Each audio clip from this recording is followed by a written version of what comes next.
3, 2, 1. Go. Action.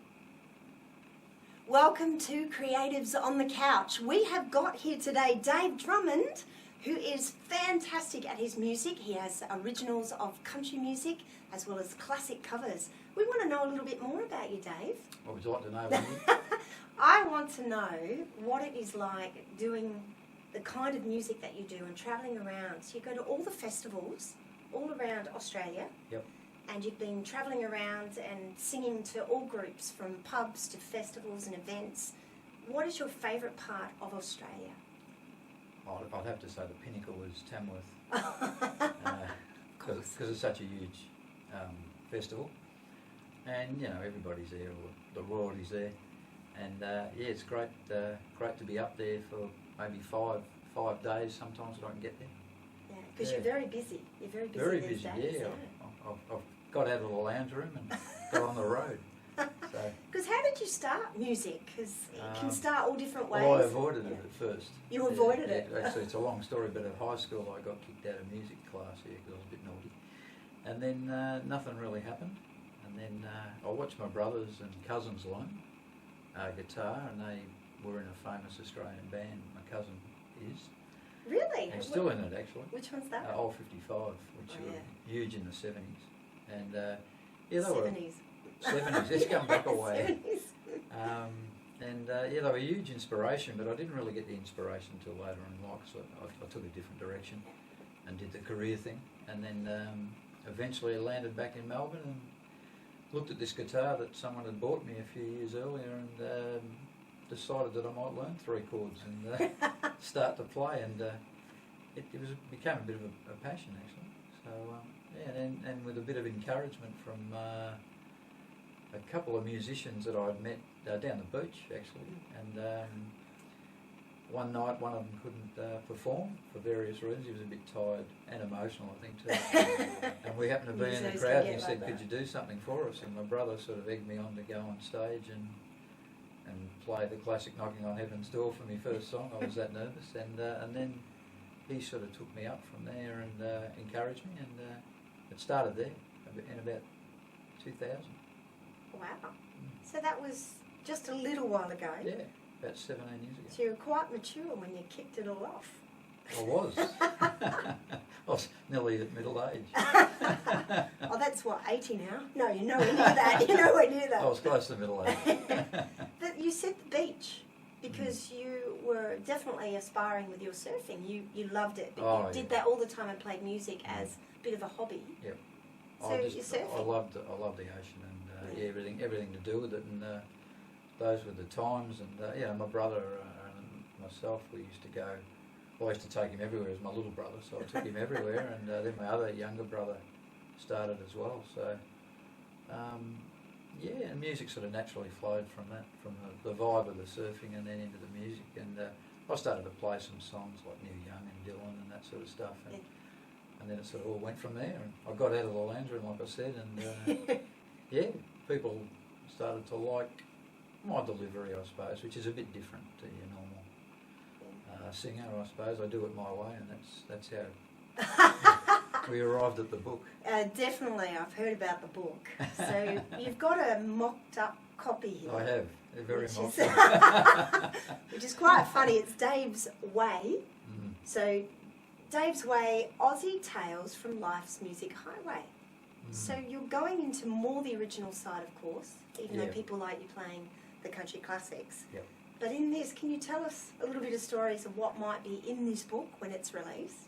Well, it just sort of tells a story of, you know, your normal suburban boy growing up, and then and how it evolved, and you know, not seeing the warning signs of all my cousins and that playing music.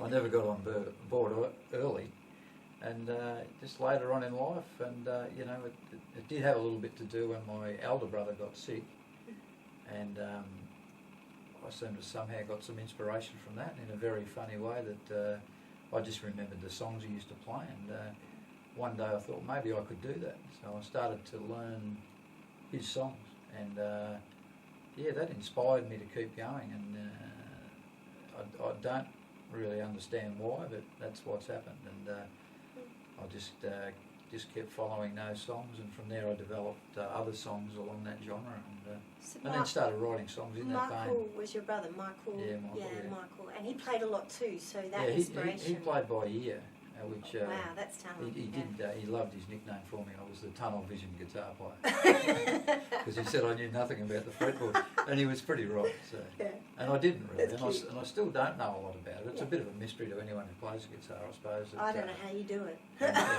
My brothers have been playing for so long now that they really do know the fretboard, but I'm a bit of a singer as well, so that, a lot of them didn't sing, they just played the guitar. So. And it is amazing how anyone can sing and play guitar at the same time.